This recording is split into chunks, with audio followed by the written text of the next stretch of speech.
असां दोस्तों के मस्त भली कार चऊं था दोस्तों जी तव्हां ॾिसी रहिया असां निसार शाह हिकु वॾे अरसे खां पोइ एक्शन ड्रामे में नज़र ईंदो जंहिंसां गॾु ज़ुल्फ़कार बुर्दी बि शामिलु आहे।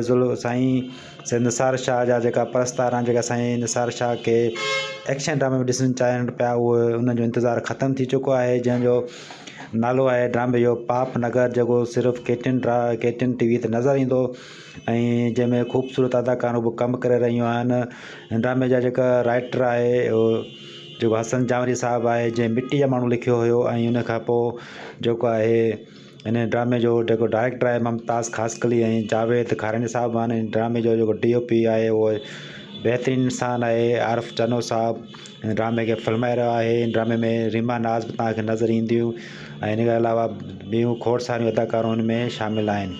दोस्तो हीउ ड्रामो एक्शन ऐं इस्लाह ते आहे, जंहिंमें तमामु सुठा सीनियर सिंधी अदाकार शामिलु आहिनि। इंशाल्लाह तव्हांखे वणंदो ऐं ड्रामे जी लोकेशन बि अंदाज़ो लॻी रहियो आहे त जंहिंमें हिन ड्रामे जी पिक्चराइज़ेशन बि सुठी आहे ऐं ड्रामे जो जेको डायरेक्टर मुमताज़ ख़ासकली साहिबु बहितरीनु इंसानु आहे, जो ड्रामे जो डायरेक्टर बि आहे ऐं सुठो इंसानु आहे, सुठो अदाकार बि आहे। ड्रामे जो ॿुधाए रहियां त ड्रामे में हसन जावरी साहिबु राइटर आहे ऐं आरिफ चनो DOP ऐं जावेद खरानी मुमताज़